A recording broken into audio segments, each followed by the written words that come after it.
अल्हम्दुलिल्लाहि वकफ़ा वस्सलामुन अला इबादिहिल्लज़ीना इस्तफ़ा अम्मा बअद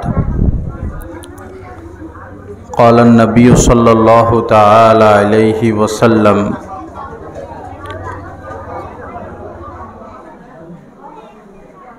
मन तमस्सक बिसुन्नती इंदा फ़सादी उम्मती फ़लहु अज्रु मियति शहीद औ कमा क़ाला अलैहिस्सलातु वस्सलाम।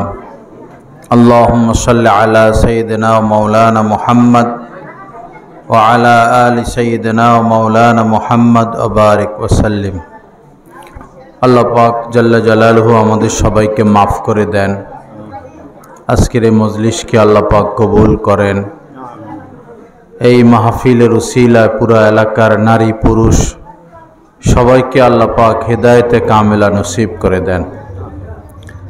এই বাচ্চারা এদিকে তাকাও তো, এদিকে তাকাও, সবাই কথা বন্ধ করো। একজন উস্তাদ এসে এদেরকে দেখলে, মাদ্রাসার উস্তাদ এসে যে কথা বলে তাকে বের করে দিবা এখান থেকে। লা ইলাহা ইল্লাল্লাহ। অল্প সময় শুধু কথা হবে, এরপরেই আমাদের কমলপুর মাদ্রাসার সম্মানিত মোহতামিম সাহেব আসবেন এবং দোয়া করবেন, নসিহত করবেন। আমরা এখন এই জমিনের উপরে আছি, এমন সময় আসবে যে আমরা জমিনের ভিতরে চলে যাব। এই পৃথিবীতে আজ পর্যন্ত কোটি কোটি মানুষ এসেছে, কেউ থাকতে পারে নাই, আমরাও থাকতে পারবো না। মৃত্যু নিশ্চিত একটি বিষয়। কুল্লু নাফসিন যায়িকাতুল মাউত। আল্লাহ পাক জাল্লা জালালুহু কোরআনে কারীমের মধ্যে বলেছেন,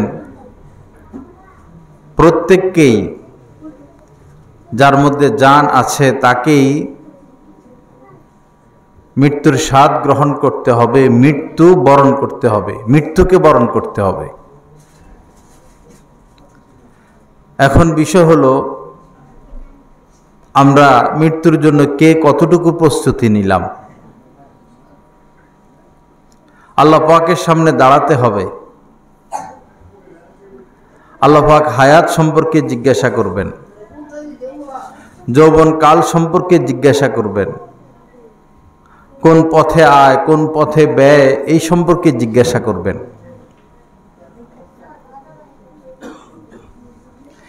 মৃত্যুর পরে দুইটি স্থান,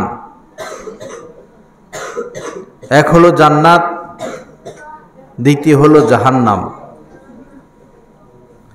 জান্নাত হলো যারা কষ্ট করে হলেও আমল করেছে, আল্লাহর হুকুম মেনেছে, নবীজির সুন্নত মোতাবেক চলেছে, পুরস্কার স্বরূপ তাদেরকে জান্নাত দেওয়া হবে। আর যারা আল্লাহকে স্বীকারই করে নাই, কাফের, তারা সরাসরি জাহান্নামে চলে যাবে। আর যারা ইমানদার তো ছিল, আল্লাহ রাসূলকে বিশ্বাস করেছে, কিন্তু ঠিকমতো নামাজ পড়ে নাই, রোজা রাখে নাই, দান সদকা করে নাই, হজ করে নাই, পর্দা করে নাই, গীবত শিকায়েত করেছে, পাপের কাম করেছে, জুলুম অবিচার করেছে, সন্ত্রাসী ডাকাতি লুটপাট দুর্নীতি করেছে, আর তওবারও ততটা সুযোগ হয় নাই, তাদেরকে জাহান্নামে যেতে হবে। হ্যাঁ, একদিন শাস্তি ভোগ করে তারা ফিরে আসবে। কিন্তু জাহান্নামের আগুন এমন যে দুনিয়ার আগুন থেকে তার তেজ 70 গুণ বেশি। দুনিয়ার আগুনের চেয়ে জাহান্নামের আগুনের তেজ 70 গুণ বেশি। এই জাহান্নামের আগুনে 1 মিনিট জ্বলার মতো ক্ষমতা আমাদের কাহারও নাই।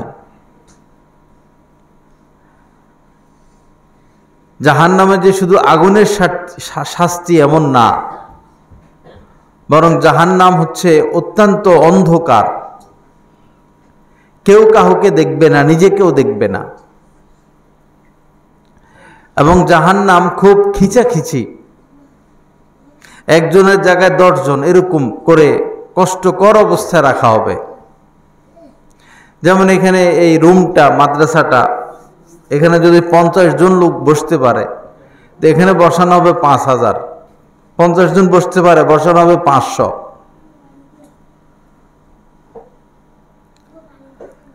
এতেই শেষ নয়, বরং মাথার মধ্যে গরম পানি ঢালা হবে।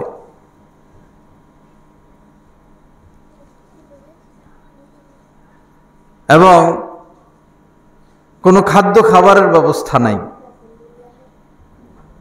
দুনিয়াতে জেলখানায় যাক, হাজতে যাক, খানার ব্যবস্থা আছে, কিন্তু জাহান্নামে কাফেরদের কোনো খাওয়ার ব্যবস্থা নাই। এক তো আগুনের শাস্তি, এরপরে খাদ্য নাই, পানি নাই। এই ক্ষুধার কষ্ট এতটা হবে, না খেয়ে থাকতে থাকতে। আগুনের শাস্তিটা যেমন কঠিন, ক্ষুধার শাস্তিটা ওরকম হয়ে যাবে, বরাবর হয়ে যাবে।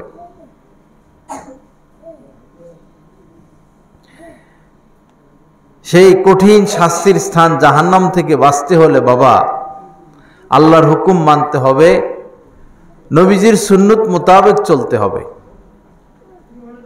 নারীদের পর্দা করতে হবে, 5 ওয়াক্ত নামাজ পড়তে হবে, হালাল খেতে হবে। পুরুষরা আয় রোজগার যা করবে হালালভাবে করবে এবং হালাল পথে খরচ করবে। জাহান্নামের আগুন থেকে বাঁচতে হলে নাচ, গান, অশ্লীলতা থেকে বেঁচে থাকতে হবে। হানাহানি, মারামারি, দুর্নীতি, গীবত, শেকায়েত, কুদৃষ্টি, এগুলো থেকে বেঁচে থাকতে হবে।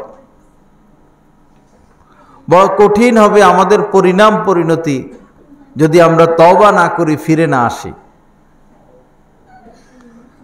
আল্লাহ পাক আমাদের সবাইকে তওবা করার তৌফিক দান করেন, আমিন।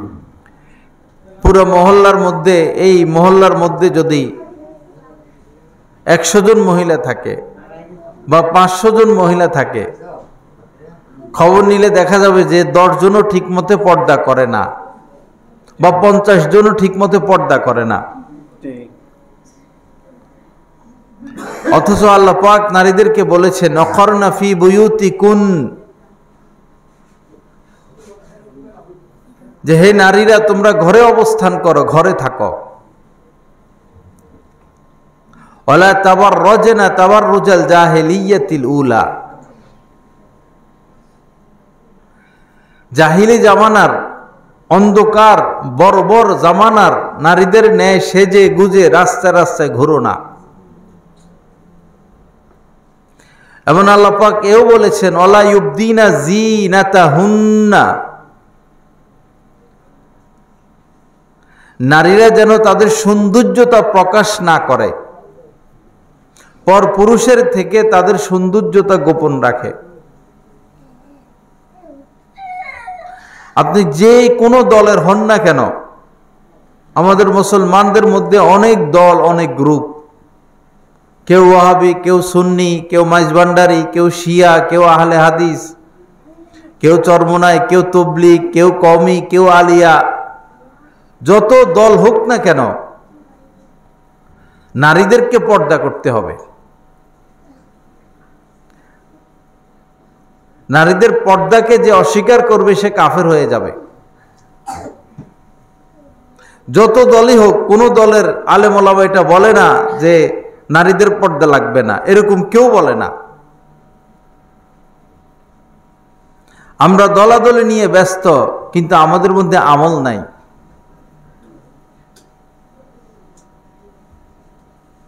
পর্দার ক্ষতি এতটা যে মানুষের পারিবারিক শান্তি সে কেড়ে নেয়,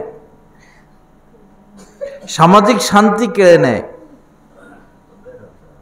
বর্তমানে খুব স্বামী স্ত্রী, খুব স্বামী স্ত্রী কম, এমন স্বামী স্ত্রী খুব কম রয়েছে যারা শান্তিতে আছে।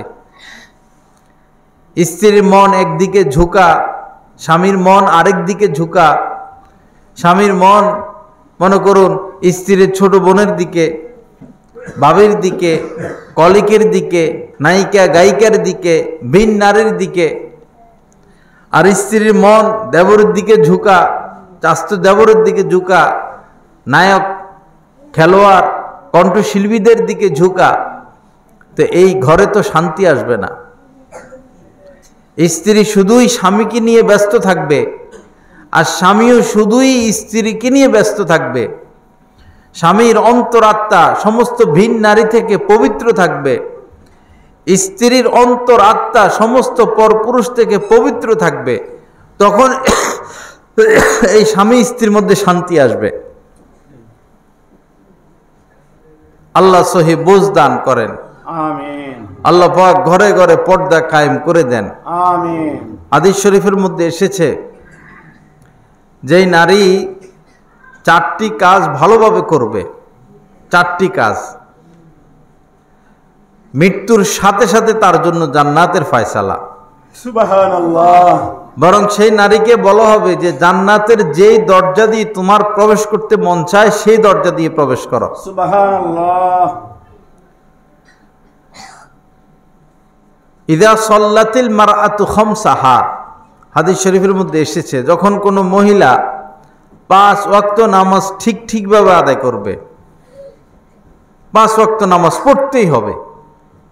আপনি যেই দলের হন না কেন আপনার ব্যাপার, আপনি বিএনপি হন, আওয়ামী লীগ হন, জামাত হন, জাতীয় পার্টি হন, আহলে হাদিস হন, শিয়া হন, চরমনাই হন, দল আপনার বিষয়, কিন্তু আপনাকে নামাজ পড়তে হবে, নামাজ ছাড়া যাবে না। যুদ্ধের ময়দানেও নামাজ মাপ নাই। যুদ্ধের ময়দান এতটা বিভীষিকাময়, ভয়ঙ্কর, খতরনাক, সেখানেও নামাজ পড়তে হয়।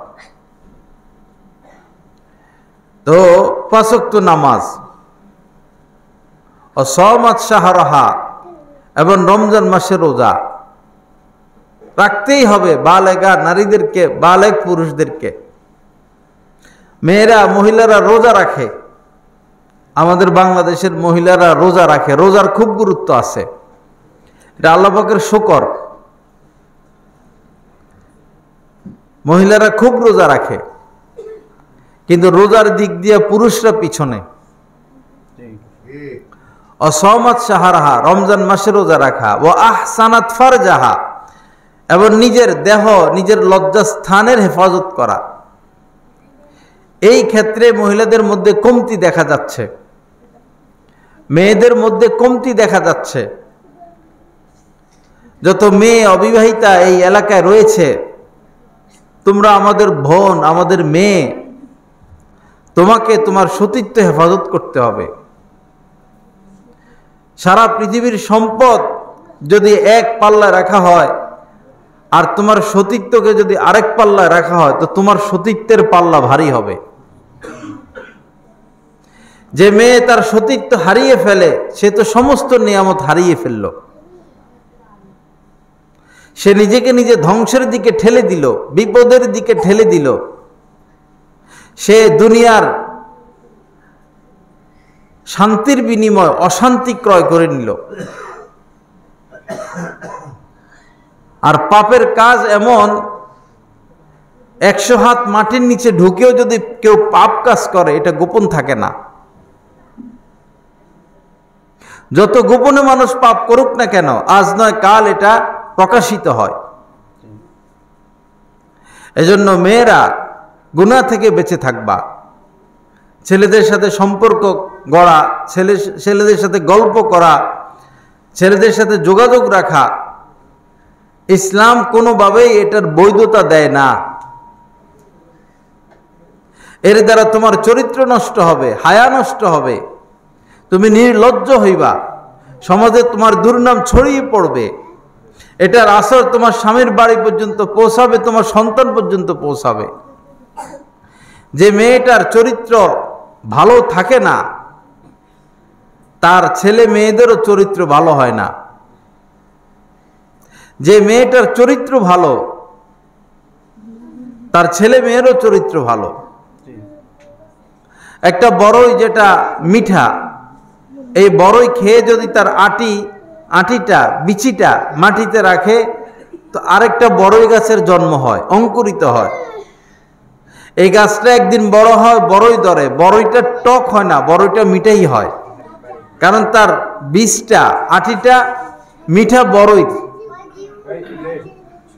আবার আরেকটা বড়ই যেটা টক। তো এই আটিটা যদি মাটিতে লাগানো হয় আর চারা অঙ্কুরিত হয়, গাছটা একসময় বড় হয়, বড়ই ধরে, এটা মিঠা হয় না, এটা কি হয়? টক হয়। যে মেয়ের চরিত্র আগ থেকেই খারাপ, ফেসবুক, ইউটিউব, টিকটক, ছেলেদের সাথে আড্ডা, যোগাযোগ, বোঝা গেল তার চরিত্র খারাপ। এটার আসর তার সংসার জীবনেও পড়ে, তার গর্ভকালীন সময়েও পড়ে, পরবর্তীতে তার সন্তানগুলো মানুষ হয় না।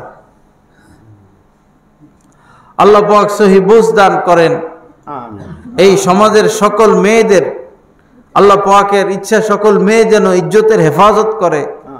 আল্লাহ পাক সকল মেয়েদের, নারীদের ইজ্জতের হেফাজত করেন, সতীত্বের হেফাজত করেন এবং সবাইকে পর্দা করে চলার তৌফিক দান করেন। তো যেই 4টি কাজ করলে মেয়েরা সহজে জান্নাতে চলে যাবে, প্রথমটা হচ্ছে 5 ওয়াক্ত নামাজ, দ্বিতীয়টা হচ্ছে রমজান মাসের রোজা, তৃতীয়টা হচ্ছে তার সতীত্বের হেফাজত করা, দেহের হেফাজত করা। ওয়া আহসানাত ফারজাহা ওয়া আতাআত যাওজাহা, এবং স্বামীর আনুগত্য করা, স্বামীর কথা শোনা, স্বামীর কথা মানা। এটা ইবাদতের মতোই, স্বামীর খেদমত করা, স্বামীকে রাজি রাখা, স্বামীকে খুশি রাখা।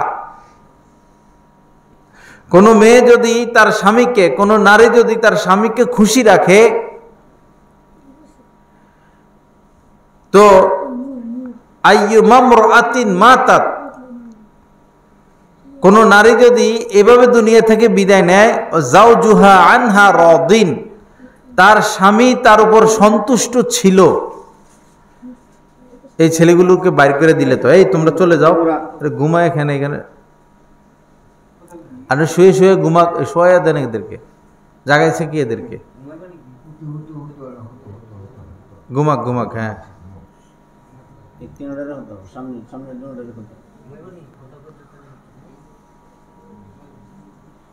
স্বামীকে রাজি রেখে স্ত্রী মারা গেল, নবীজি বলেন দাখালাতিল জান্নাহ, এই স্ত্রী সোজা জান্নাতে চলে যাবে। সুবহানাল্লাহ।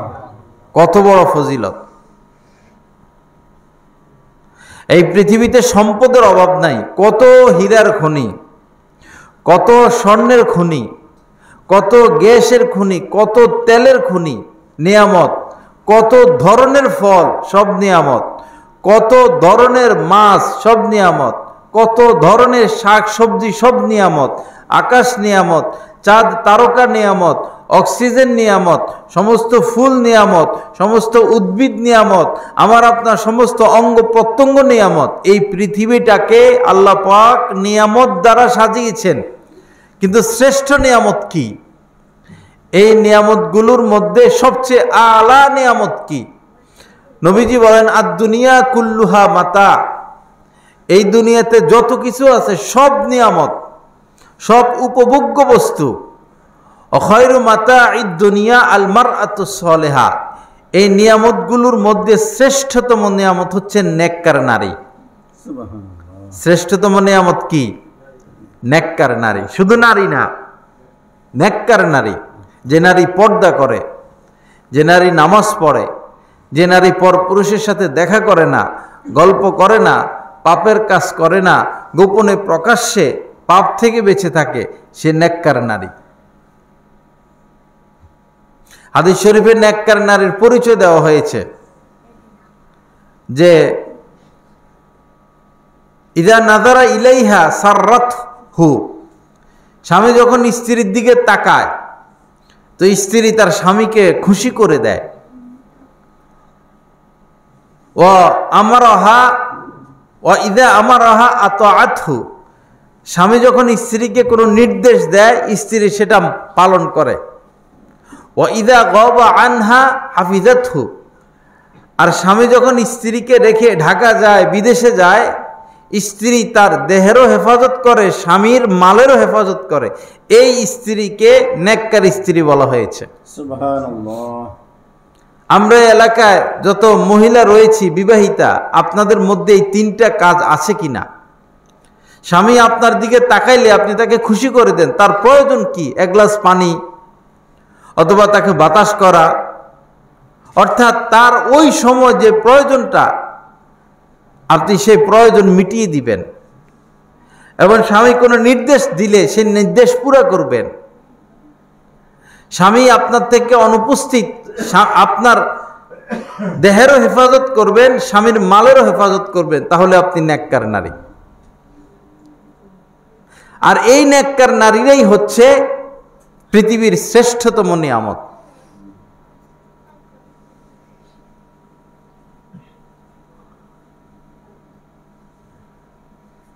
এক নেককার মহিলা তার ছেলে সহ সফর করতেছে।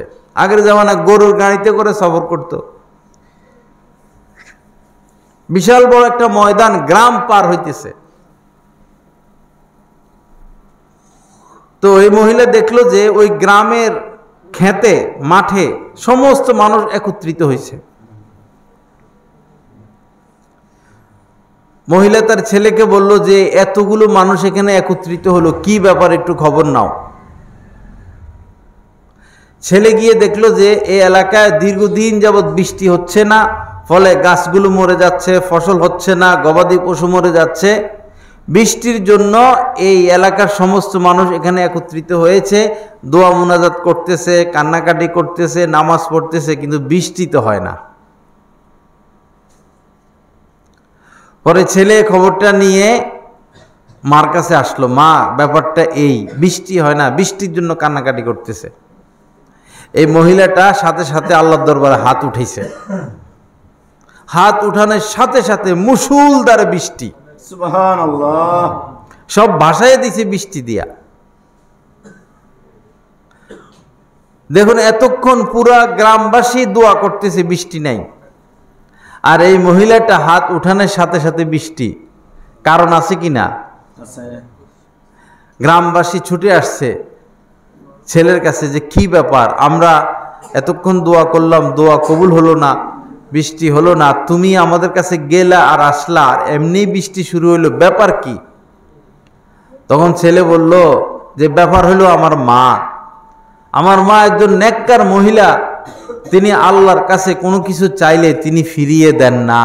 সুবহানাল্লাহ, আল্লাহ আমার মাকে ফিরিয়ে দেন না। আমার মা দোয়া করছে, হাত উঠাইছেন, সাথে সাথে বৃষ্টি চলে আসছে। আমাদের এলাকায় একজন নেককার মহিলা ছিলেন, এখন জীবিত আছে কিনা আমি জানি না।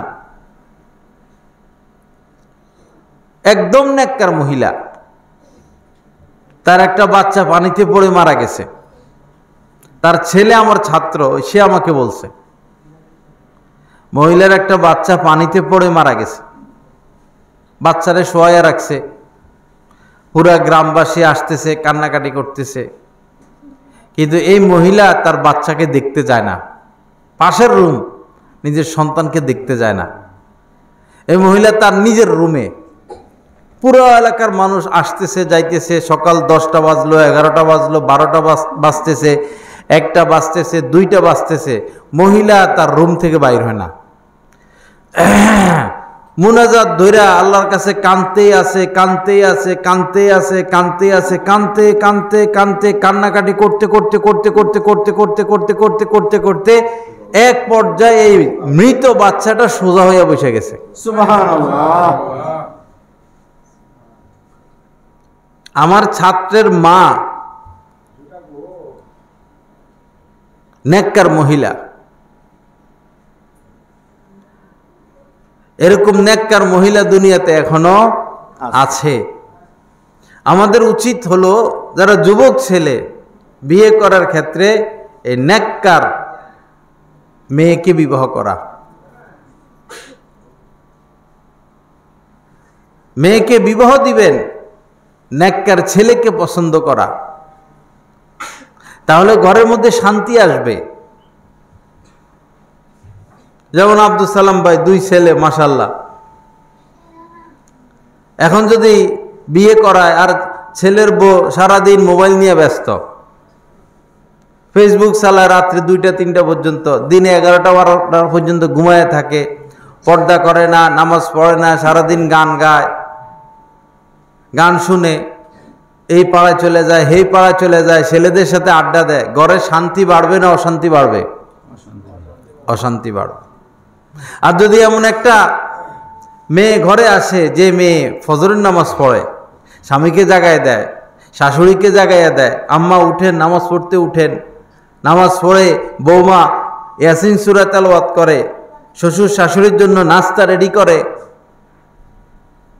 তখন এটা আর দুনিয়া থাকবে না, এটা জান্নাতের একটা টুকরা হয়ে যাবে। এক বৃদ্ধ মানুষ কেঁদে দিল, চোখে পানি, বলতেছে হুজুর আমার আর কিছু চাওয়া পাওয়া নাই, আমার জীবনের সকল আশা পুরা হয়ে গেছে। কি ব্যাপার? যে আমার বৌমা সকালে ঘুম থেকে উঠে ফজরের নামাজ পড়ে, এরপরে ঘরের মধ্যে সূরা ইয়াসিন তেলাওয়াত করে, আমার আর কিছুর প্রয়োজন নাই। আমাদের ঘরে তেলাওয়াত আছে, ঘরে ঘরে তেলাওয়াত হয়, মাগরিবের পরে সূরা ওয়াকিয়াত তেলাওয়াত হয়, ফজর পরে সূরা ইয়াসিনের তেলাওয়াত হয়, শুক্রবারে সূরা মুলুকের তেলাওয়াত হয়। কোথায় তেলাওয়াত? আসি শুধু আমরা দলাদলি নিয়া, অমুক ওহাবি, অমুক সুন্নি, অমুক মাইজভান্ডারি, অমুক আহলে হাদিস, অমুক শিয়া, অমুক তবলিগ, অমুক সরমনাই, আসি এগুলা নিয়া। এগুলার কি দরকার ভাই? আপনার উপর 5 ওয়াক্ত নামাজ ফরজ, আপনি নামাজ পড়েন। আপনি মহিলা, আপনার উপর পর্দা ফরজ, আপনি পর্দা করেন। আপনি পুরুষ, আয় রোজগার করতেছেন, আপনি হালালভাবে আয় রোজগার করেন।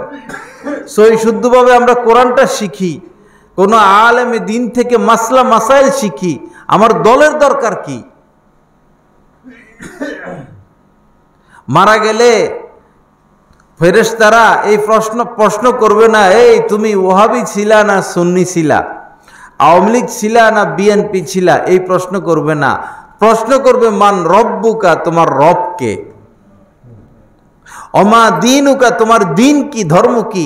অমান হাদার রজুল, এই ব্যক্তিকে নবীজিকে দেখাইয়া বলবেন যে দুনিয়াতে নামাজ পড়েছে, রোজা রেখেছে, হালালভাবে চলেছে, পর্দা করেছে, কোরআন পড়েছে, সৎ কাজের আদেশ করেছে, মানুষকে কষ্ট দেয় নাই, নজর হেফাজত করেছে, অন্যায়ভাবে কাহারো টাকা পয়সা আত্মসাৎ করে নাই, দুর্নীতি করে নাই, গীবত শেকায়েত করে নাই, হিংসা বিদ্বেষ রাখে নাই কাহারো প্রতি, সহজেই সে জবাব দিয়ে দিবে, সহজেই। আল্লাহ পাক আমাদেরকে কবুল করেন। আল্লাহ পাক জাল্লে জালালু আমাদেরকে সমাজটা গঠন করার তৌফিক দান করেন। আমিন। তো যুবকরা বিয়ে করার সময় হাদিস শরীফের মধ্যে এসেছে তুনকাহুল মারআতুলি আরবাইন, 4 কারণে, 4টি বিশেষ দিক দেখে মেয়েদেরকে বিবাহ করা হয়।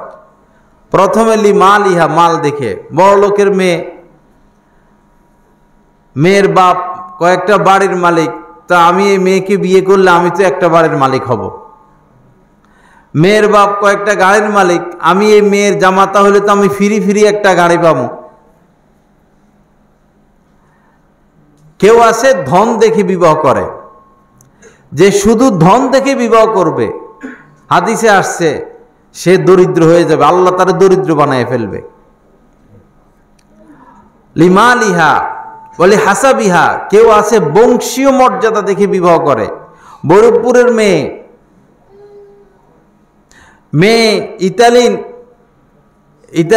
ইতালিয়ান সিটিজেন, মেয়ে আমেরিকান নাগরিক, আমি যদি এই মেয়েকে বিবাহ করি তা আমিও আমেরিকান নাগরিক হয়ে যাব। বহু আছে এমন দেখা যায়, মেয়ের বয়স কত 40, বিয়ে হয় না, আমেরিকান নাগরিক। পরে দেশের থেকে জামাই একটা নেয়, জামাইয়ের বয়স 22 বছর, 23 বছর, 25 বছর। এই ছেলেটা মেয়ে বিয়ে করছে না টাকা বিয়ে করছে? আমেরিকার সিটিজেন, পাসপোর্ট পাইবে, এটাকে বিয়ে করছে। সুখ আসবে না জীবনে।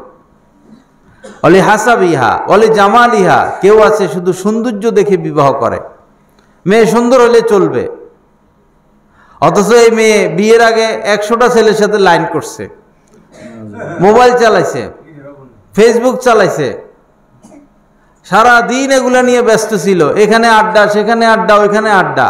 এখন এই মেয়েটাকে বিবাহ করলো, কারণ সে সুন্দরী। এই সুন্দরী মেয়ে, সাপও তো সুন্দর, কিন্তু সাপের মুখের মধ্যে কি? বিষ। সাপের দেহটা অনেক সুন্দর, সাপের জিহ্বাটাও অনেক সুন্দর, সাপ খুব সুন্দর করে হাঁটে, কিন্তু সাপের মধ্যে কি আছে? বিষ আছে। যে শুধু সুন্দর, দিন নাই, তার এই সৌন্দর্যতার মধ্যে বিষ, বিপদ। কেউ এই সুন্দরী মেয়েকে নিয়ে সুখী হবে না। গায়িকাকে বিয়ে করে, নায়িকাকে বিয়ে করে, ফ্যাশনকে বিয়ে করে কেউ সংসার করতে পারে নাই। এদের সংসার নাই, দুনিয়াতে এরা জাহান্নামে আছে। অলি জামাল ইহা, অলি দিন ইহা। আর কেউ আছে দিন দেখে বিবাহ করে। দিন, মেয়ে নামাজি, মেয়ে পর্দা করে, মেয়ে মোবাইল চালায় না, মা বাবার কথা শুনে ঘরে থাকে, কোরআন পারে, রোজা রাখে, ছেলেদের সাথে সম্পর্ক নাই। এখন নবীজি বলতেছেন যে মেয়েদেরকে তো 4 কারণে বিবাহ করা হয়: মাল দেখে, বংশীয় মর্যাদা দেখে, সৌন্দর্য দেখে, দিন দেখে। নবীজি বলেন যে ফাজফার বিদাতি দিন তারিবাত ইয়াদাক, ওরে কপাল পোড়া, যদি সাংসারিক জীবনে তুমি সুখী হতে চাও তো দিনকে প্রাধান্য দাও। কাকে প্রাধান্য দাও? দিনকে। তার সে কালা হোক সুন্দর হোক সেটা পরে, তার মধ্যে দিন আছে। সে গরিব হোক ধনী হোক সেটা পরে, তার মধ্যে দিন আছে। সে বংশীয় মেয়ে হোক, বংশীয় মেয়ে না হোক, তার মধ্যে দিন আছে। আগে দিন দেখো। দিন থাকার পর যদি টাকা পয়সা থাকে আলহামদুলিল্লাহ, সুন্দর হয় আলহামদুলিল্লাহ, বংশীয় মর্যাদা হয় আলহামদুলিল্লাহ, কিন্তু আগে দিন দেখতে হবে। যে দিন দেখে বিবাহ করবে তার এই দুনিয়াটা জান্নাতের টুকরা হয়ে যাবে, সে দাম্পত্য জীবনে সুখী হবে। আর যে দিনকে প্রাধান্য দিবে না, অন্য 3টাকে প্রাধান্য দিবে, সে কোনোদিন এই সংসার জীবনে সুখী হবে না। আল্লাহ পাক জাল্লা জালালু আমাদেরকে সহি বোঝ দান করেন। আল্লাহ পাক আমাদেরকে ইসলাহ তাজকিয়া নসিব করেন।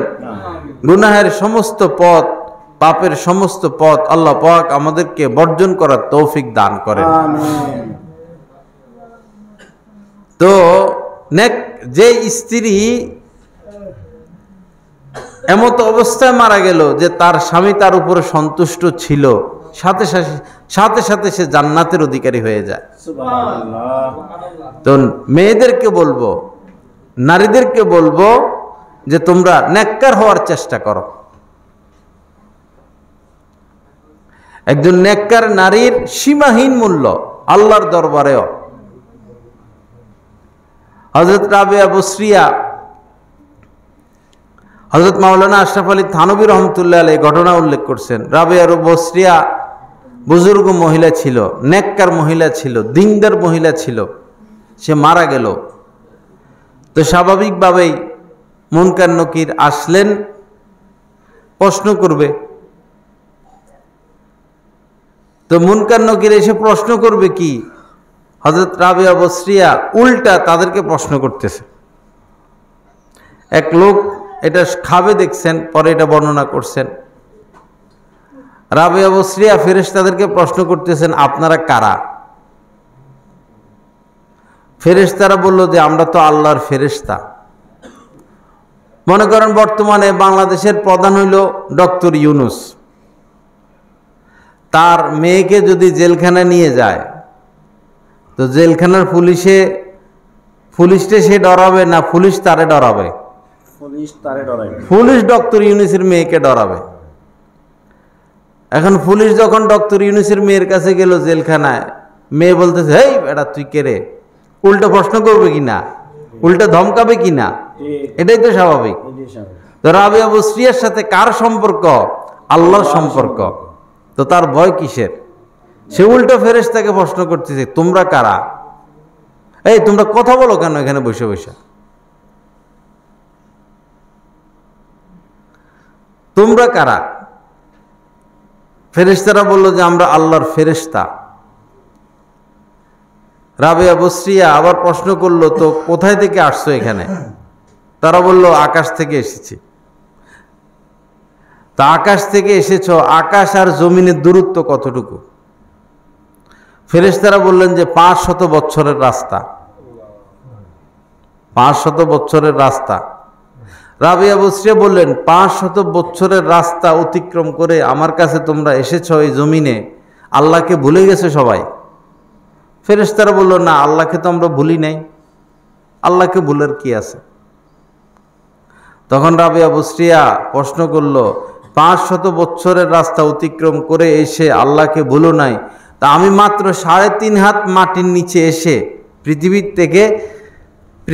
থেকে 3.5 হাত মাটির নিচে এসে কিভাবে আল্লাহকে ভুলে যাব?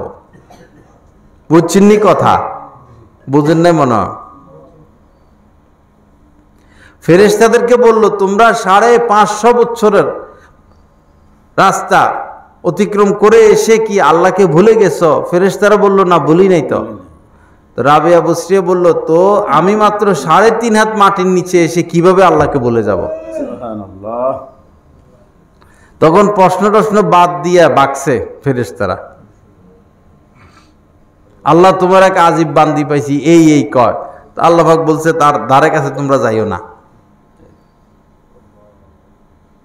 এই হচ্ছে নেককার নারী।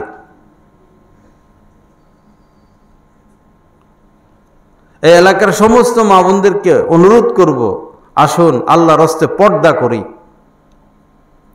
পরপুরুষের সামনে না যাই, বিশেষ করে দেবরের সামনে না যাই। আল হামফু আল মউত, নবীজি বলেছেন, দেবর হচ্ছে একজন নারীর জন্য মৃত্যু, একদম মৃত্যু।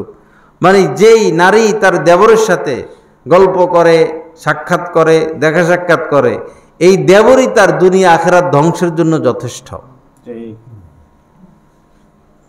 দেবরকে ভালো লাগবে, স্বামীকে ভালো লাগবে না, আর সেখানে অঘটন করতে থাকবে।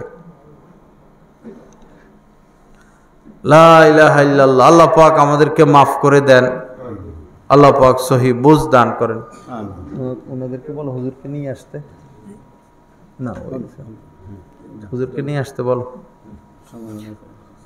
লা ইলাহা ইল্লাল্লাহ, লা ইলাহা ইল্লাল্লাহ। অনেক যুবক ছেলে আমার সামনে বসা, তোমাদের জীবন পুরাটা রয়েই গেছে এখনো। মানুষের জীবন একটা, দুইটাও না, 10টাও না। আর এই জীবনে যে ব্যর্থ হয় সে আর সফল হতে পারে না। দুনিয়ার পরীক্ষা এমন, একবার, দুইবার, 5 বার, 10 বারও যদি কেউ ফেল করে, পাশ করার ব্যবস্থা আছে, আবার পরীক্ষা দিতে পারে। কিন্তু জীবনের পরীক্ষা একবারই, সফল হলে সফল, ব্যর্থ হলে ব্যর্থ। এজন্য যুবক ভাইরা, মোবাইলের ব্যবহার থেকে, অপব্যবহার থেকে নিজেকে বাঁচাও।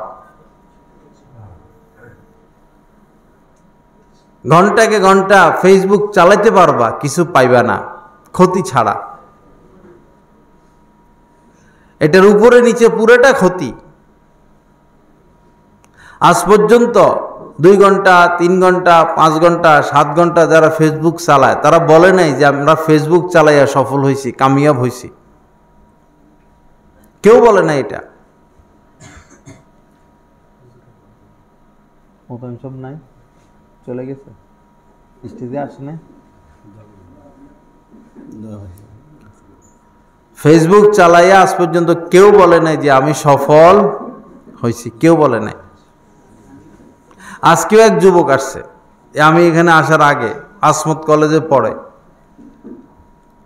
তো সে বলল, হুজুর অন্তত 5-6 ঘন্টা মোবাইলে কাটাই, 5 থেকে 6 ঘন্টা মোবাইলে কাটাই।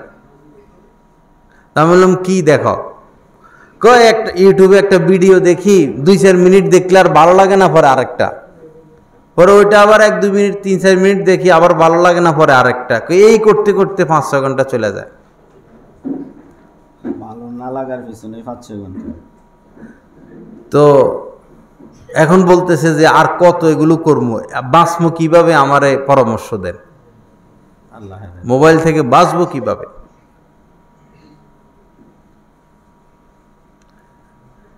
নিজেকে চিনার চেষ্টা করো যুবকেরা, নিজেকে চিনার চেষ্টা করো। সারা পৃথিবীর সমস্ত ইহুদি, খ্রিস্টান, বৌদ্ধ, হিন্দু সব ঐক্য মুসলমানকে শেষ করার জন্য। মুসলমানকে শেষ করে দাও। এই গাজার উপরে নির্বিচারে বোমা নিক্ষেপ করে করে করে করে করে করে দিনে দুপুরে মানুষদেরকে হত্যা করছে। আমেরিকার মানবতা কোথায়?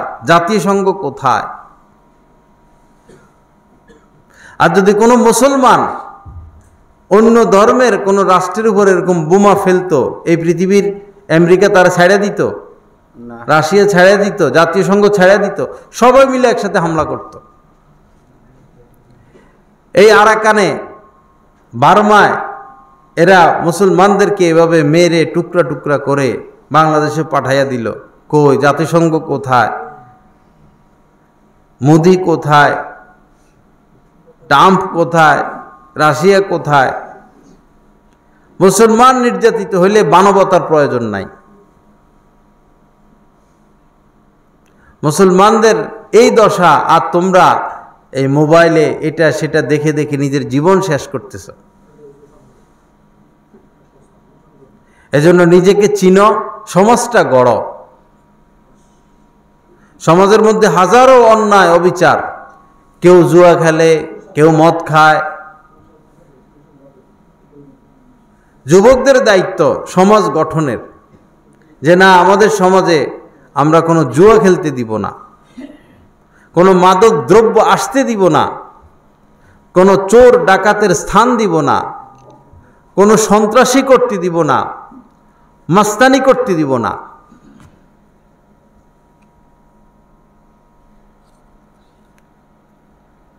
তোমরা যদি ইচ্ছা করো যে আমরা সমাজটা গড়ব, তোমাদের দ্বারা সম্ভব। তোমাদেরও জীবন বাঁচবে, সমাজটারও জীবন বাঁচবে। আল্লাহ পাক আমাদেরকে সহি বুঝ দান করেন। হযরত ওমর তোমাদের মতোই যুবক। মক্কার কাফেররা ঘোষণা করলো যে নবী মুহাম্মদের মাথা কেটে আনতে পারবে, নাউজুবিল্লাহ, তাকে 100 লাল উট পুরস্কার দেওয়া হবে। কেউ সাহস করে নাই। ওমর দাঁড়ায় গেছে। ওমর বলল আমি পারবো। সে গেল তলোয়ার নিয়ে। ওমরের সামনে দাঁড়ানোর মতো কেউ নাই। এক সাহাবীর সাথে দেখা।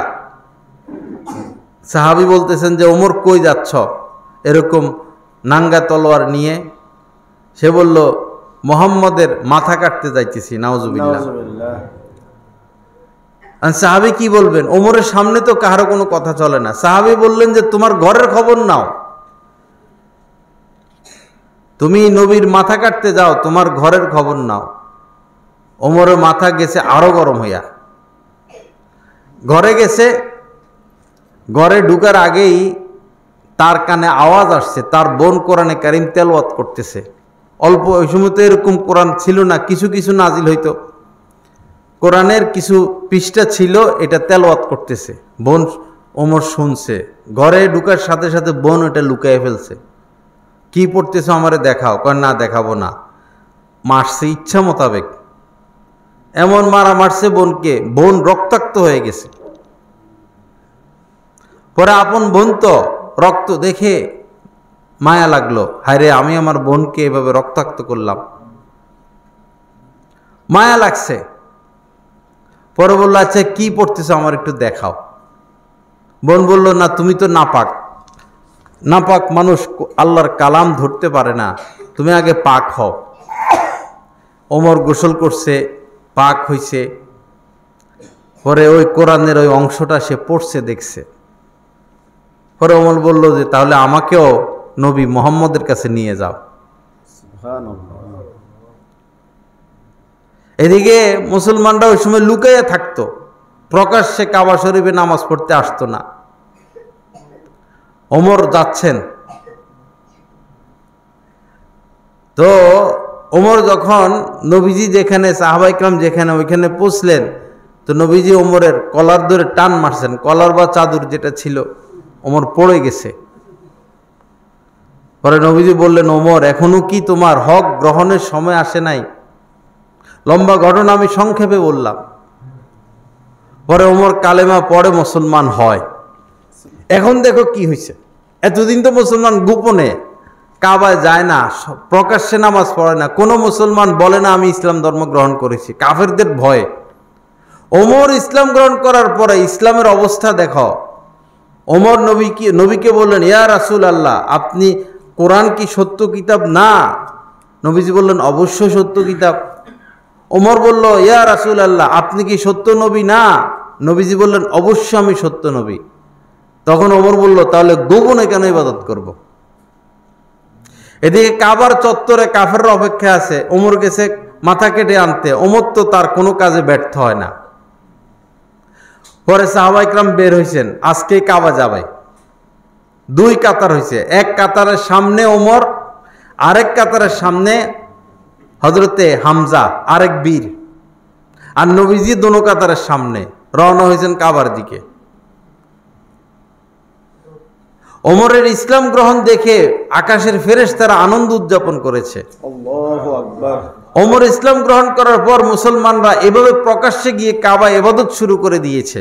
সুবহানাল্লাহ। তোমরা সেই ওমরের বয়সের লোক, তোমরা নিজেদের মধ্যে পরিবর্তন আনো, যে আমরা আজকে থেকে নামাজ ছাড়বো না। দলাদলিবাদ, ওহাবিবাদ, সুন্নিবাদ, আটরশিবাদ, মাইজভান্ডারিবাদ, দলাদলির প্রয়োজন নাই।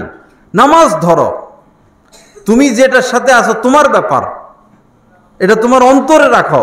তুমি নামাজ শুরু করো, 5 ওয়াক্ত নামাজ পড়ো, নবীজির সুন্নত মোতাবেক চলো, দাড়িগুলো রাখো, টুপিটা পরো, পাঞ্জাবি পরো, মেয়েদের থেকে দূরে সরো, মোবাইলের অশ্লীলতা থেকে দূরে সরো, সমাজে যারা জুয়া খেলে বাধা দাও, অন্যায় করে বাধা দাও, মাদক দ্রব্য আমদানি করে বাধা দাও, রাতভর গান বাজনা বাজি রাখে, বিয়ে শাদী অনুষ্ঠানে মানুষ ঘুমাইতে পারে না, বাধা দাও, অপরাধ দূর করো, সমাজটা গড়ো।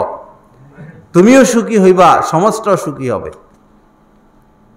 আর এখন যেগুলো করো, মোবাইল, মেয়েদের সাথে সম্পর্ক, ফেসবুক, গোপন পাপ, এটা সেটা ওইটা, জিন্দিগি বরবাদ, কোনোভাবে সফলতা আসবে না। বিশেষ করে বেশিরভাগ যুবক ছেলেরা গোপন পাপে লিপ্ত। যারাই এই মোবাইলে খারাপ জিনিস দেখবে তারা গোপন পাপে লিপ্ত হবে, উপায় থাকবে না, দুনিয়াও বরবাদ, আখিরাতও বরবাদ। আল্লাহ পাক জাল্লা জালালুহু আমাদের সবাইকে হেফাজত করেন, আমিন, গুনাহ মুক্ত জিন্দেগি দান করেন। আমিন। আপনাদের সম্মানিত ইমাম সাহেব একটা প্রশ্ন দিয়েছেন, কামেল পীর চিনার উপায় কি? কামেল পীর মানে হক্কানি পীর, আসল পীর, অরিজিনাল পীর। খাঁটি দুধ বলে না, খাঁটি ঘি, খাঁটি পীর। পীর 2 প্রকার, একটা হলো ভণ্ড পীর আর একটা হলো হক্কানি পীর। ভণ্ড পীরের কাছে যাওয়া হারাম, আর হক্কানি পীরের কাছে ইসলাহের জন্য যাওয়া ফরজ, বায়াত হওয়া সুন্নত। সাহাবা ইকরাম বায়াত হয়েছেন নবীজির কাছে, কোনো আল্লাহ ওয়ালার কাছে বায়াত হওয়া এটা সুন্নত, তবে ইসলাহ সংশোধন এটা ফরজ। এখন হক্কানি পীর চিনব কিভাবে? হক্কানি পীর চিনার আলামত হলো তিনি 5 ওয়াক্ত নামাজ পড়বেন, তিনি সুন্নত মোতাবেক চলবেন, তার মুখে দাড়ি থাকবে, তার গায়ে পাঞ্জাবি থাকবে, 24টা ঘন্টা তিনি সুন্নত মোতাবেক চলবেন, তিনি সত্য কথা বলবেন, তিনি হালাল খাবেন, তিনি নারীদের সাথে পর্দা করবেন, কোনো ভিন নারীর সাথে তিনি সরাসরি দেখা করবেন না, ভিন নারীদের হাত ধরবে না, এবং তিনি এই পীর মুরিদের বিষয়টাকে ব্যবসায় রূপান্তরিত করবে না, এটা তার আয়ের উৎস না।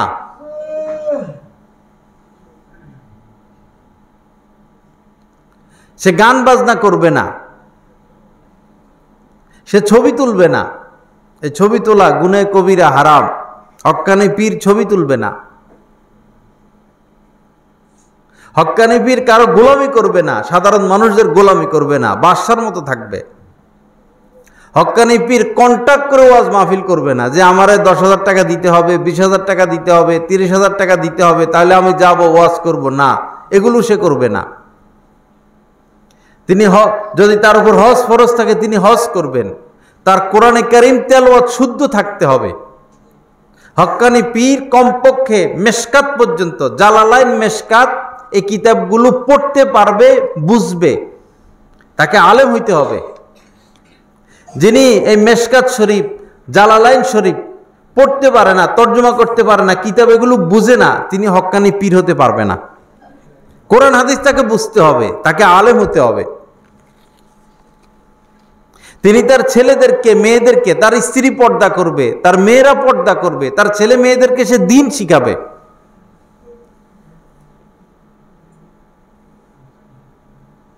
হক্কানি পীরের আলামত ব্যাপক। সবচেয়ে বড় আলামত নবীজি বলেছেন যে ইযা রুউ যিকিরাল্লাহ, হাদিসে আসছে, যাকে দেখলে আল্লাহর কথা মনে পড়ে, যে আলেমকে দেখলে আল্লাহর কথা মনে পড়ে, যে আলেমের চেহারার মধ্যে নূর আছে, যে আলেমের কথার মধ্যে আসর আছে, যার কথা শুনলে মানুষের পরিবর্তন হয়, যিনি ওয়াজ মাহফিলকে ব্যবসা বানায় নাই যে ওয়াজ করো আর টাকা কামাও, এরকম না। মানুষ হাদিয়া দিলে সেটা ভিন্ন কথা। যাকে দেখলে আল্লাহর কথা মনে পড়ে, যার বয়ান শুনলে নামাজ শুরু করে, পাপ ছাড়ে, তিনি হচ্ছেন হক্কানি পীর।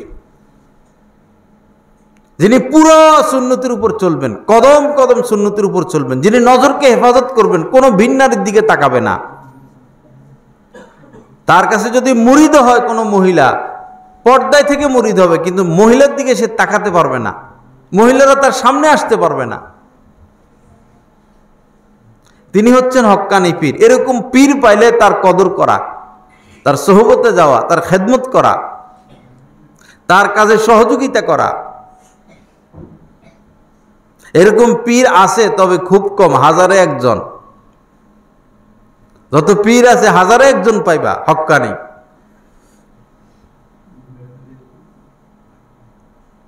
আল্লাহ পাক জাল্লা জালালু আমাদেরকে হক্কানি পীর চিনার তৌফিক দান করেন এবং তাদের সোহবতে উঠা বসার তৌফিক দান করেন।